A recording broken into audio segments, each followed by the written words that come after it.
Thanks, Chris. Well, certainly exciting day for us. Good morning, everyone. I guess if you're in Canada, happy Canada Day as well here on July 1.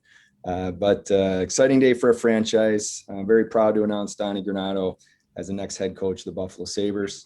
As many of you know, but Donnie is a great person, high character, high integrity. He's a life learner. I really believe he's going to represent this organization in a very positive way. When the season ended, Donnie and I spoke. I talked to him about the process that we would go through. And, he did say to me right away, he said, Kevin, I want you to know this is the job I want. And I feel that I'm ready for this. I've openly talked about to many of you and also within our organization of building this franchise with people that truly want to be here for the right reasons, that love this organization, love this community, are proud every day, whether it's on the ice or part of the staff, to work and be part of something special as we move forward. And Donnie certainly fits that mold that we were looking for. I think it was a great process to go through. I learned a lot. I had many, many interesting conversations. But as we went through the process, just felt strongly that Don Granato is the right person to lead this franchise moving forward. So I'll turn it over to you, Donnie, and then I'm sure we'll have some questions from the group from there. Thank you, Kevin. Thank you to everyone on the call. I certainly appreciate being here. As Kevin mentioned, this is the position I wanted to be in. I had hoped to be in.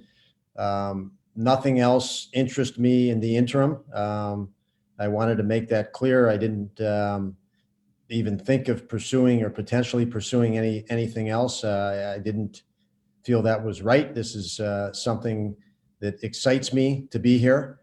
So with that, I want to thank Terry and Kim, our entire staff, I should say, our players, and of course Sabre fans, which really this is all about.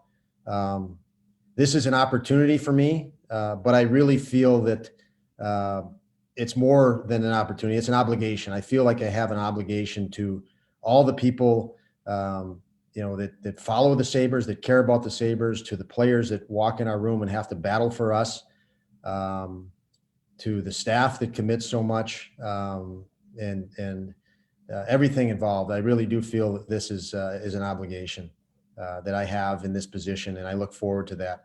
As mentioned, Terry and Kim, one thing going through this process was a great opportunity for me to sit down and speak and listen and converse and get to know Terry and Kim much better.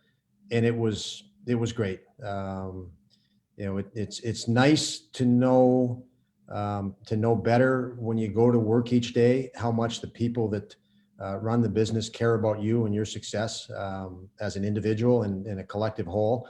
I felt that. I feel that. I know that. I've worked in many different organizations in the NHL and all over, and I know that is a key component and probably the biggest key component to what happens. And I know we have that here. So that was a great feeling for me, and it really energizes me moving forward. Obviously, I wouldn't be here without the help of many people. Again, I feel like I have an obligation to those who have been so great to me over the years. Other NHL general managers that I worked for and coaches and staff. There's too many to mention.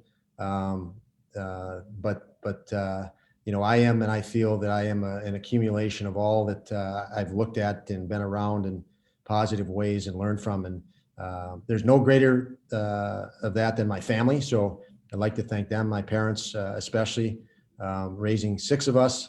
I tell people that was the first team I was on. And learned a lot, and reflection, there's a lot of that goes into my coaching. So before I start, as I mentioned, the challenge excites me. The demand of the challenge is what excites me. To walk in, I fully believe we have a huge opportunity right in front of us.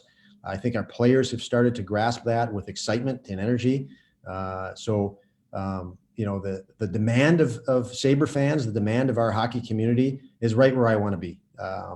I love that. You play the game, you go to bed at night for years and years and years as a kid, then a coach. even as a manager. And you just want to be in a hockey environment where people appreciate hockey and winning. And I feel I couldn't ask for more in that regard. One quick story before I take any questions or actually experience more than a story. When I first came to the Sabres 2 years ago as an assistant coach, I was invited. The first event I was invited to was the alumni golf outing. And I was invited before the golf outing took place to jump in an alumni meeting that was to take place. So I get to the course, I enter the country club, and I'm trying to find this banquet hall. The meeting had already started. So I find the banquet room that the meeting is taking place. I walk in the back door, and I was shocked. I was overwhelmed at how many alumni were at this. I said, it's more than a golf outing. It was an event. And they're all in chairs. Somebody from the NHL is speaking up front. I sneak in the back door of the room, and the alumni sitting all over the room, I could feel some of them sense that somebody else walked in the room, and more of an unidentified person walked in the room. And it was almost like continual silent eye contact from a couple, and then all the way up to the front of the room where they made contact with Rob Ray. And I saw Rob way in the front, and I'm in the back walking in the door. And I see Rob Ray start walking toward me, and we get close to each other, and he puts his hand on my shoulder. And at this point, I feel like I'm wearing a Boston Bruins jersey as I walk in, and he leans over and he says, "Can I help you?" And I said, I introduced myself, and right away he kind of unclenched my shirt on my shoulder. I felt a little more safe, and he said, "Oh, Donnie, welcome." And I felt welcomed right away, but I remember the feeling like it was yesterday. I didn't feel like I belonged in that room. Here's a room full of alumni, of guys that blocked shots and sacrificed, and their families sacrificed and took punches to the face to be a Sabre. And you could see the pride and sense that they still had, even as I walked in that room. And when Kevin offered me the position of interim head coach, I wanted that. That was on the core of everything that I wanted to try to bring to our group and to our team, to find a way to get our players to experience something like that, to play for something greater than just themselves. And, I believe that we were able to do that with some great leadership and some great passion, with lots of potential. So with that, I felt that was appropriate to see a little bit of how I think and feel, and the respect I have for the position and moving ahead. I'll turn that over back to Chris, and we can open it up. Yep, we'll go ahead with the first question from Paul. Paul, go ahead. Hi, Donnie. Paul Hamilton from WGR. First of all, congratulations. Thank you, Paul. Look forward to working with you on a live basis and not on these Zooms. Me too. I remember at your end of the season presser, you had said there's more to you than we've seen as far as a coach in the NHL goes. What more is in store? What more are we going to see from Don Granato as a coach in the NHL? Well, I think you have an idea, or I try to give you an idea of conceptually what I wanted and what we wanted as a staff and an organization. But we had 12 practices, and though every one of those practices was sandwiched on the schedule in between games. There was one exception. They canceled the Boston game, the first practice I was able to run the next day, but I didn't know that until midway through practice. So you practice plan a different way when you play. You have players that are fatigued from the game the night before, and you have to try to get them ready for the game the next day. So that was a tremendous challenge. The 12 practices we had, we were in that scenario every time. So in the progression of, I've spoken a lot about offense, and I say that because, that's a necessity. We need to get better. You're not going to get better playing conservative. And the league is, forces you sometimes to be conservative. And we felt there's so much opportunity on the table for this team and this group to improve that we turned our focus to that. The players accepted that as a challenge within only those 12 practices, and they practiced hard. I mean, they were competitive, combative at times. But that said, I'm long-winded on this, Paul, but we have lots of practice times. The defensive systems are very straightforward and simple. It's just a question of sacrifice and hard work as it comes down to, and pride and care for your team. The offensive systems are much more complex, and they evolve over time, and practice is an integral part of that. Practice, time, and reps. So I really feel we can involve and enhance our offensive game through the process of practice, and even improve our defensive game. So practice time is the big thing that comes to mind as you ask that.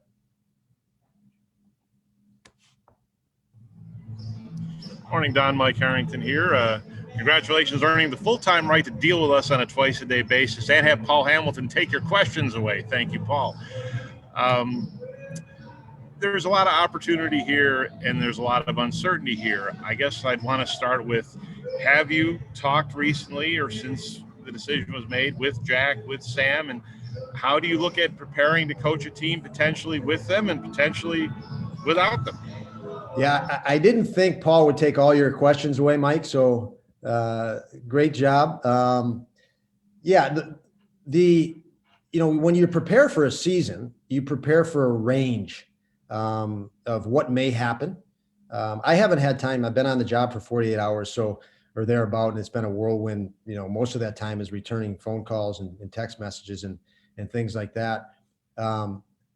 But when you prepare for the season ahead, you have all this time where there's different scenarios that might happen. And it helps you actually as an organization. It makes you better because we don't know what will happen, what will transpire. But we will be prepared to move in a direction. We know the direction we want to go. So how we may move and have to move this group in that direction may change. But we're pretty certain, we're completely certain on the direction we want to go and need to keep moving. So, the parts that are there or may not be there, I've mentioned it many times. It would be miserable to feel we have parts and you go into playoff series and you lose a guy or two because of injury, and you say, well, you can't throw your arms in the air and say, oh, we quit, or you have to lose 2 players for us too because we just lost 2 and you feel bad for us. So, that's not the way life works or hockey works. So whatever the scenario is, we'll be ready for it, and we will adjust and acclimate without compromising the direction we want to go. So I'm confident, comfortable in that. Communication with Kevin, I know is great. It has been great, and that will continue. Bonjour from Montreal. Hey, Don. Hey, Kevin. Everybody. John Warrow here with the AP. Congratulations on the job, on getting the full-time job done. Just this is more of a question for Kevin, and I guess it kind of tails, from the previous question. And obviously, Kevin, you've said this a few times. We want people who truly want to be here. People interpret that as perhaps being directed towards guys like Reinhart, Ristolainen, and Eichel after they express their frustrations. Is that a fair characterization of what that comment represents? Well, I think, John, it's bigger than focusing, in singling out people. I think the point of saying that is we need to establish a culture here of people on the ice, staff across the organization that are proud, that is just something really special to get up every day and have this opportunity to be a Buffalo Sabre. So no, that's a really important piece. And, the way we've talked about it, Donnie and I in our conversations is, that's powerful. And I think that we've talked about a disconnect in our fan base of where this team is at and the love for this team. And we need to get that. And I understand that. And that's something we're going to work towards. But we got energized at the end of the year by the young core of players and their commitment and their passion and their maturity and the stuff that was discussed at the end of the year about what they see moving forward and, their excitement about being a Buffalo Sabre. So that's what I'm specifically talking about. But we won't compromise on that. Hey, Kevin. Hey, Don. Don specifically, congratulations. Matt Bove here with Channel 7. But the question is specifically for Kevin. You know, when we spoke to you last, it was right after you guys won the draft lottery. And you briefly mentioned some of the stuff with the Eichel medicals, and you guys still weren't necessarily comfortable with the procedure. And now that we're several weeks removed from that, when we last spoke to you, is there any update on kind of the next steps involved as far as the surgery, the potential surgery, or where things go from here? Yeah. Hey, Matt, hope you're doing well. And, as I've said many times before, I'm certainly not a doctor. Our stance hasn't changed and where we're at. And it's in the hands of the medical experts. That's really, it's what I said previously, and it's where we're at right now. So that's the best I can give you. I understand the question that you need to ask the question, but that's where we're at.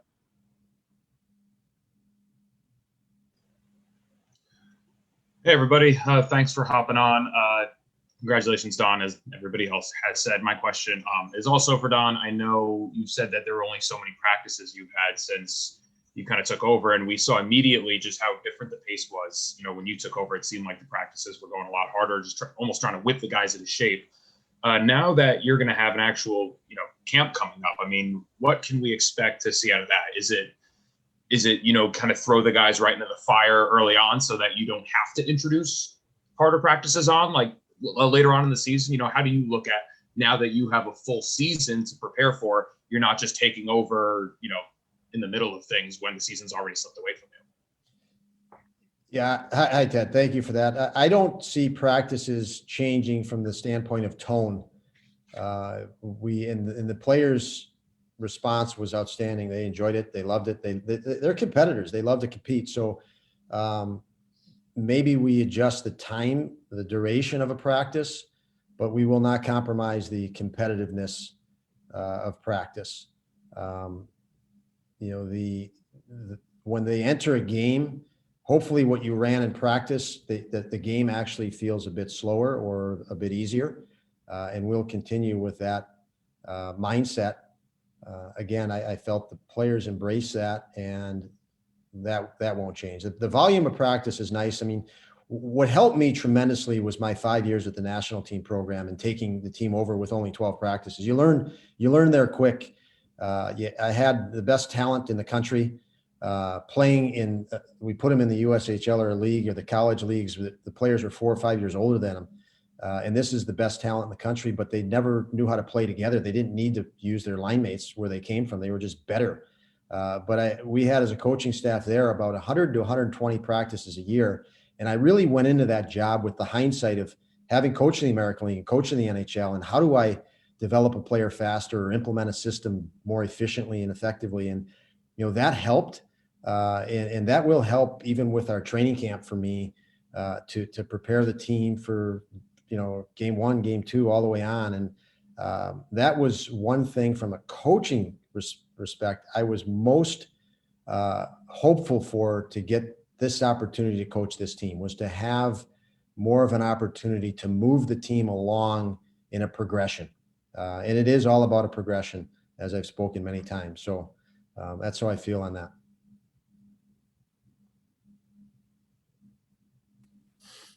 Hey guys, hope all is well. One question for each of you. Kevin, I know you had talked often about the lines of communication with Jack Eichel were open, and you guys talked a lot. Have you guys been talking a lot during this? And Don, how will you handle the assistant coaches, and has that search begun? Okay, I can answer first to keep moving, John. Yeah. The assistants, again, having just accepted the position and going through the interview process with Kevin, that's something we will be discussing in the next week or coming weeks, how our staff may fill out. The guys that were here, I have a tremendous amount of respect for, and they were incredibly effective and efficient to work with. So they are obviously in the mix moving forward as we sort this out, but those are conversations that will, now that I'm in this position, we'll be addressing and moving forward on. And my part of the question is, when you build a team, every single part of the team matters. Every single player matters. And there's open communication with all our players, their agents, continuous conversations, amongst all of that, and also amongst, Donnie and I, as now he's in this position, and just, where do we go and decisions we make. So now the communication part is critical, but what's also critical is to have it with everyone. And for whether it's your last player on the roster or, someone at the top of your lineup, it's critical to have that, and that everybody feels that their value is there on the team. And, that starts with those type of conversations. So that's just part of what we do.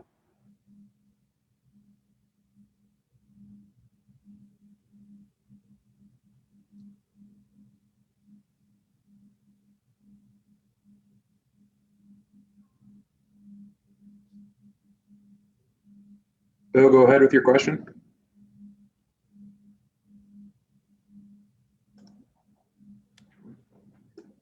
Bill, sorry, we're not hearing you. We'll go on to Alex, and Bill, we can come back to you. Yeah, hey, Don, you said you have an obligation to this franchise. What is behind that obligation? Is it the relationship with the ownership and the administration, the players, the obligation to the fans? And for Kevin, what's the working relationship been like with Don, really kind of all jammed together here when he was given the interim job and now the head job here? Yeah, I mean, I'll take the first part of this one, and then Donnie, you can jump in. What was critical to me was having a relationship with the head coach where you trust each other. You're not always going to agree, but you are going to get in a room and have conversations. And Donnie and I quickly established a rhythm, and would talk. I mean, you're talking every day, multiple times a day, about so many different scenarios. And so that was an important part of this.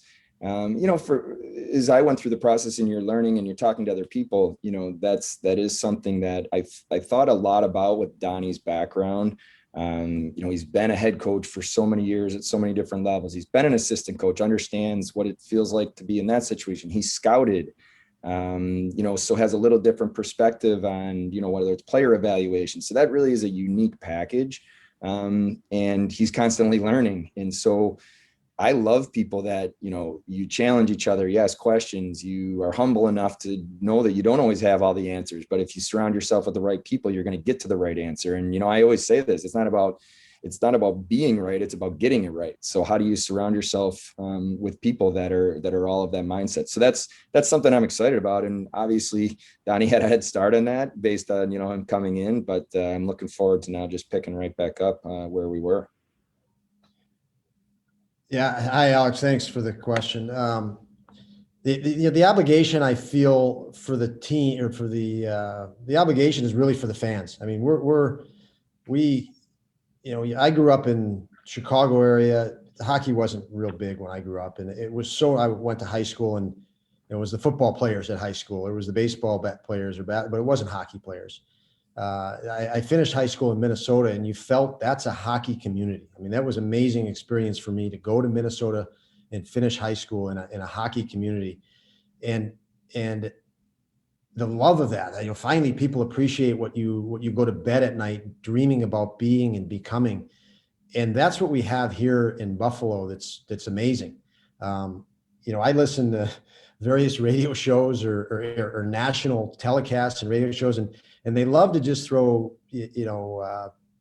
shots out there that, regarding Buffalo might not have this, or it's harder for this.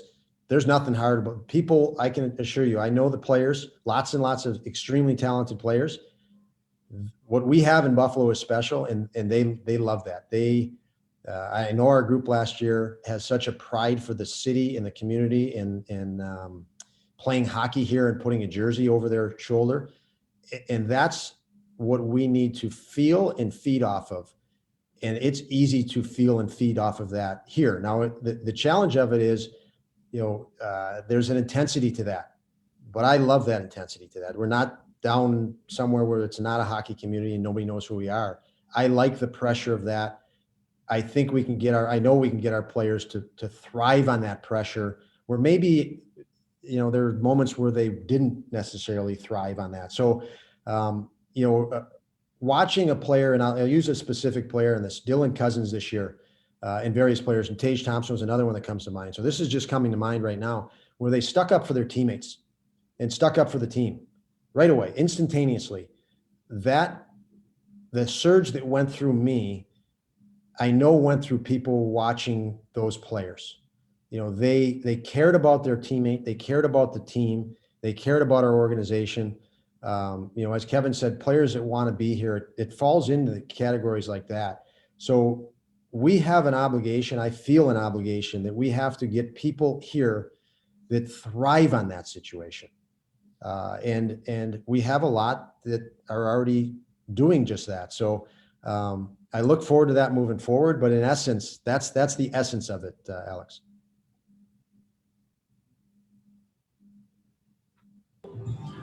Don, I'm interested in your thoughts on, there's 5 teams in what is going to be your division. We're in the playoffs this year, and 2 of them are in the Stanley Cup final, and how daunting a task that makes your challenge. And just if I could, Kevin, briefly, John Vogel asked about the communication, and to be honest with you, that wasn't really answered. I mean, you said it's critical to have that communication. Are you communicating with Jack Eichel would simply be my question. Hey, Mike, I'll answer that one as quick as I can that you asked me on the challenge ahead. You have to thrive on challenge. I mean, if you're going to win and be successful at the highest level, you have to love challenge. And I will reiterate this. It's really important for us. There's a lot of petty stuff that happens, and emotional stuff that happens, and you want a response. And those things, organizations, coaches can get stuck on petty things and anchored down. There's certain things you have to just move past and focus on and not be bogged down. And I'm talking about your question with us challenging our division, and 2 teams are in the Stanley Cup finals are in our division in Tampa and Montreal. When we are successful, when we're going to be successful, we are going to improve our players and our team. We're going to develop to the point where we can win consistently. We'll hit a tipping point if we just stay focused on getting better. It's inevitable. If we get tugged and pulled aside and distracted on things that don't continually make us better, it's going to be a lot harder to find that tip, to get to that tipping point. So we will stay the course. The course is improvement, getting better. And I've done it. I've seen it with teams. I've been part of it with championship teams. There's a lot that will fall into place with that mentality and that objective, and that will fall in place. I'm confident of that. And we have so much room for growth that it's powerful when you look at what we have and what we have coming, what we have in our system already, whether it's in Rochester or elsewhere, in the form of draft picks, and certainly the players that we saw in young guys that were empowered and took advantage of it last season. So that challenge is really, really exciting to me. I know we can do it. Yeah, and Mike, I certainly wasn't avoiding the question. I think my point was that communication with all our players is critical, and an extension of whether it's players, sometimes it's a player, sometimes it's the agent. That's just part of our day to day. So of course, yeah, talking to all of our players, and I think I don't remember the exact time of day. I think yesterday I spent a long time on the phone with Jack's agents, had a great conversation. So that's just part of, what we do.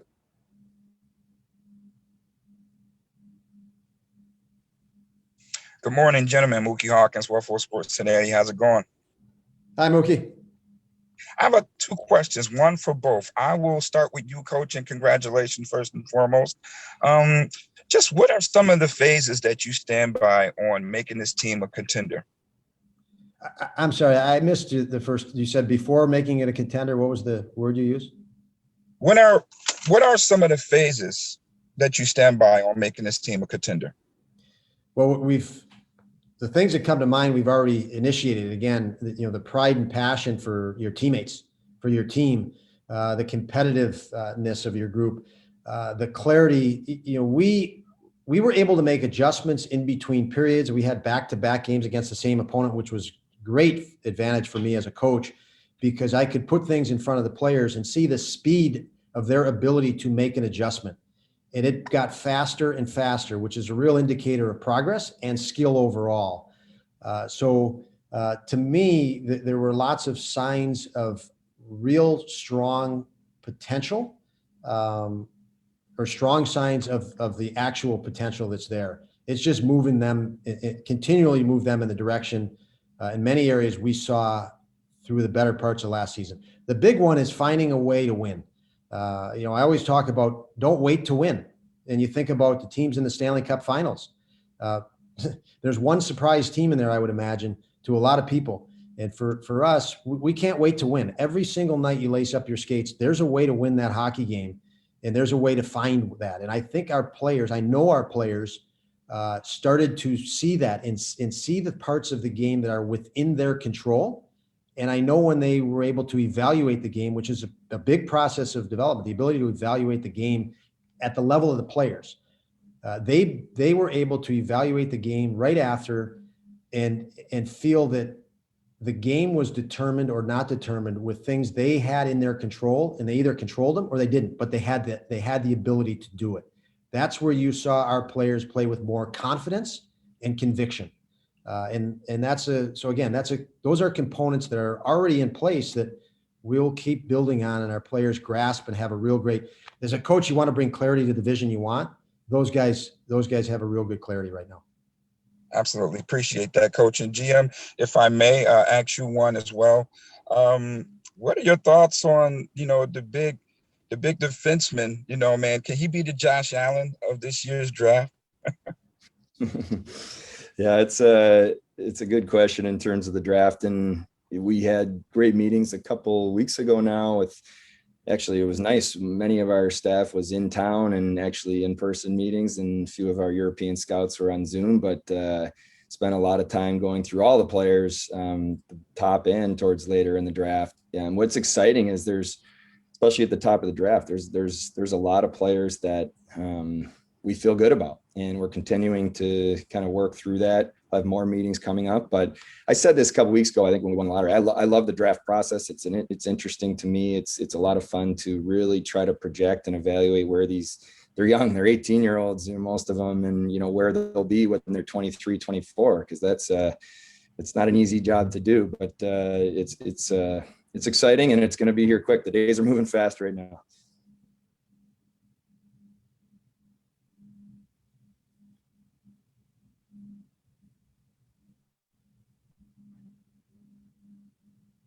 Yeah, sorry, Bill, we still don't have you, so we'll move on to Pete here.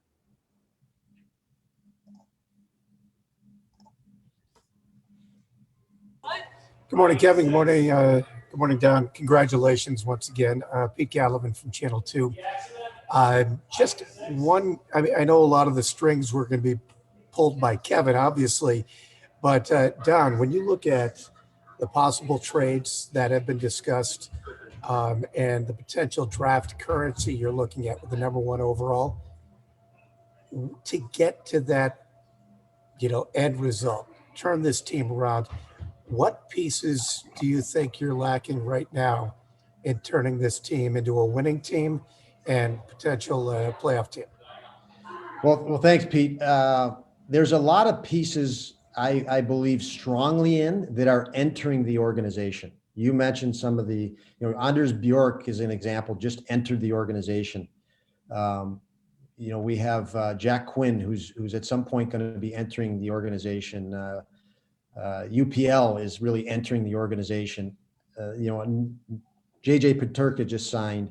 So, you factor in what we have, and maybe if you look at areas that we want to target and improve, and then you factor in, Matthias Samuelsson maturing and coming into the league.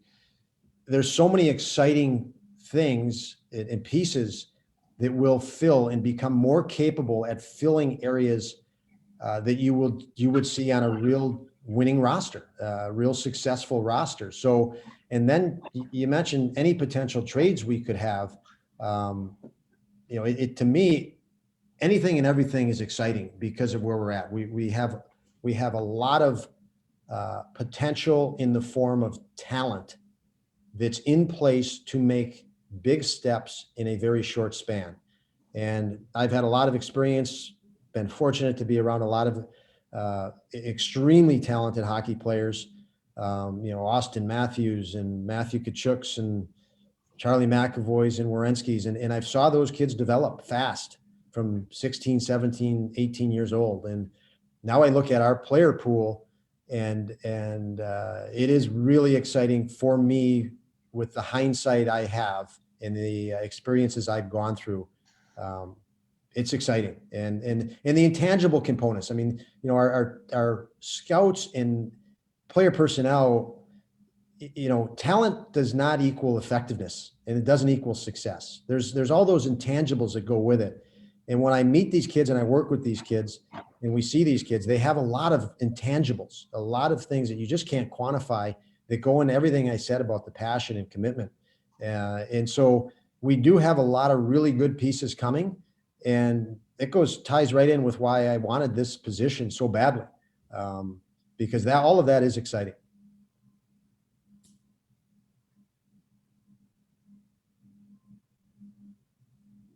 Hi, Don. Congrats on removing interim from your title. I think it's really well deserved. I want to go off of the pieces that you're excited about for that are coming into the organization. Prospect development is kind of something that's been a little inconsistent in the organization for quite some time now, to be blunt.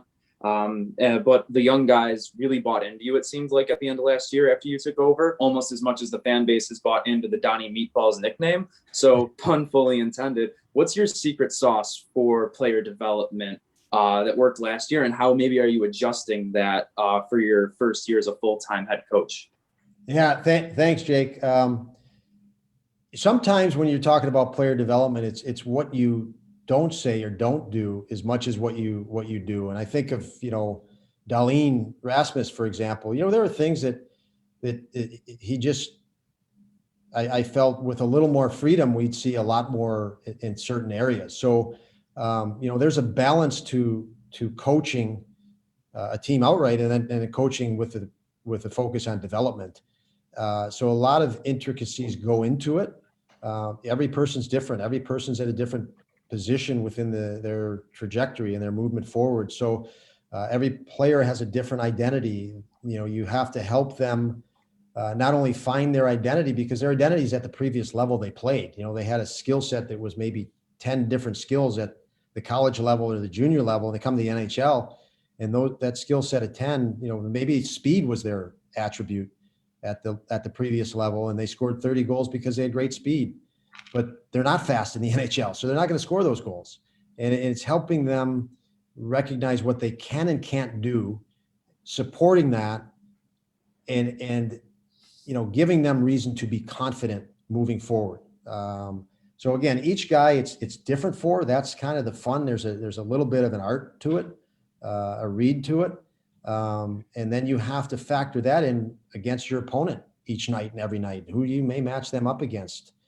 So lots of little details go into it, but the objective is to just keep moving forward step by step, making sure they know when they leave the rink, they're excited at what just happened. They're excited to come back to the rink the next day and invest more. You as a coach are limited on how much you can push a player. And there's a lot of things you do to be able to push them more. It's not like it was 20 years ago when you can run a dictatorship, coaching at this level. You can't. You have a little less power, and it's more in the form of influence. So you better know how to, influence and be a positive influence to guys where they want to invest more. And that's a huge part of development. And, but who doesn't as a hockey player? These guys are passionate. Who doesn't want to get better? So if we can help them get better and engage in that process individually, that usually works.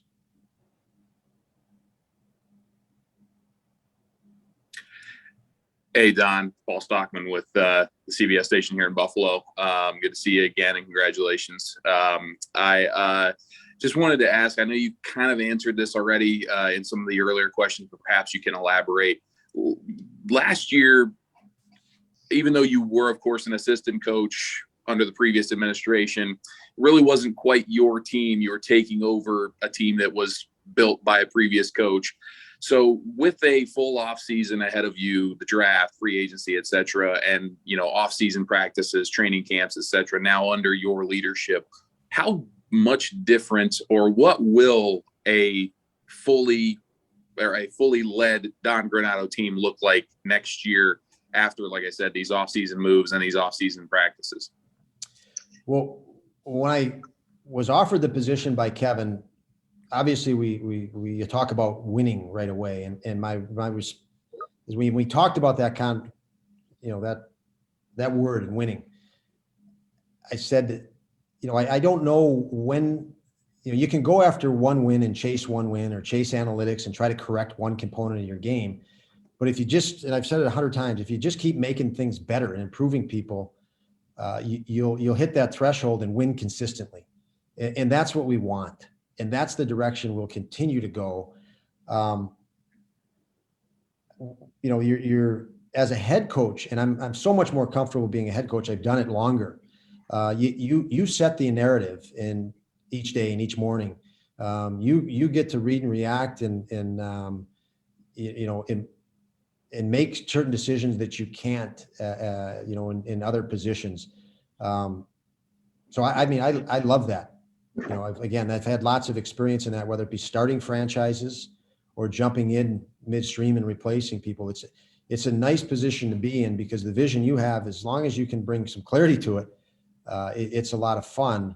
And so for us and our team, we want to make sure, and I've said it many times, this game when it's played right is really entertaining. And of course we're going to win and play to win and try to win and compete to win. That's why we are practicing so hard, committing.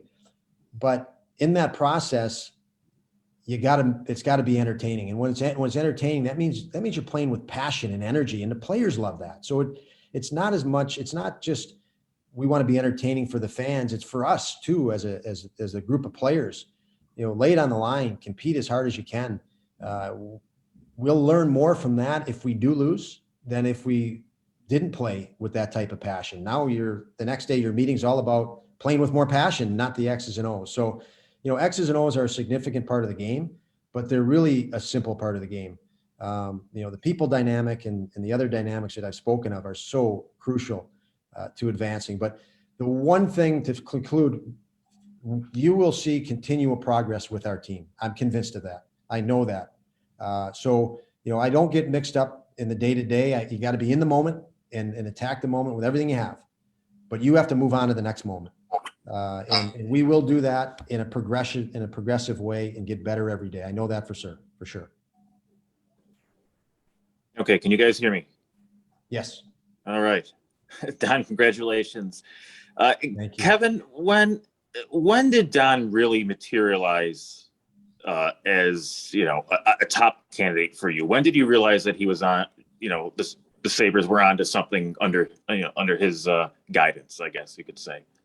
Yeah, it's a very good question. And I kind of would just lay it out from a timeline standpoint. Obviously, when I got this job now over a year ago, I knew Don Granato and the background and everything he brought to the table, but we hadn't spent a ton of time together. And as we had more conversations when he was in his previous role as an assistant, just as I would do every day with all our staff, there was certain characteristics that did stand out to me. So when we made the change, it felt like this was the right person to take this task on, and it was a challenge. And I loved immediately how he reset the focus of our players and talked about playing on our toes and talked about, let's have fun, let's compete, let's change our mindset. And there was just a lot of the language he was using that I think resonated. So obviously watching close over those games, he started to feel that there was a lot of positivity coming out of the locker room and on what was happening on the ice. The exit meetings, it was really clear. Our players absolutely respect and bought into the message that Don and the staff was bringing every day. And I think, you could be the greatest coach in the world, but if you don't have the buy-in from the players, it can be a real challenge. And that was clear as well.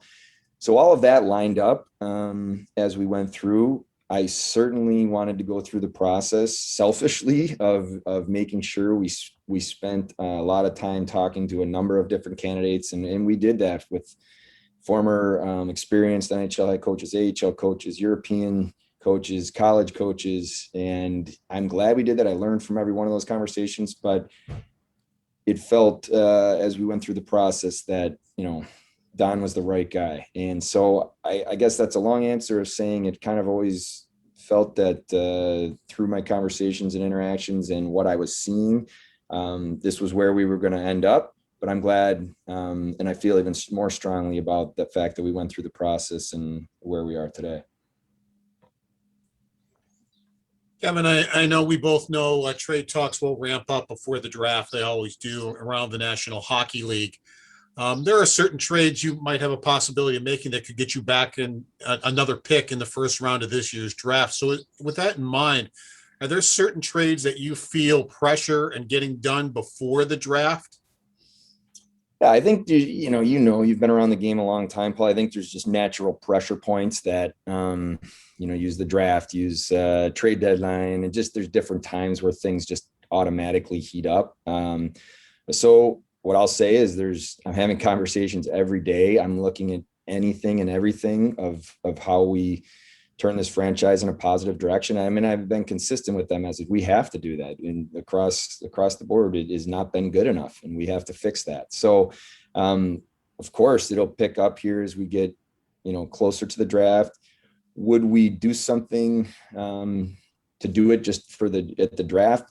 No, it has to be the right move, but if we feel it's the right thing for our franchise, absolutely, we'd be open to it. So conversations are happening every day. And I think where are we July 1st here, where are we 3 weeks? And it's going to be a busy stretch here, and an exciting time though. It's a huge opportunity, exciting time for a franchise, and certainly happy to have Donnie on board as well now. So that's focused the attention on, our roster and the draft and everything else we have going on.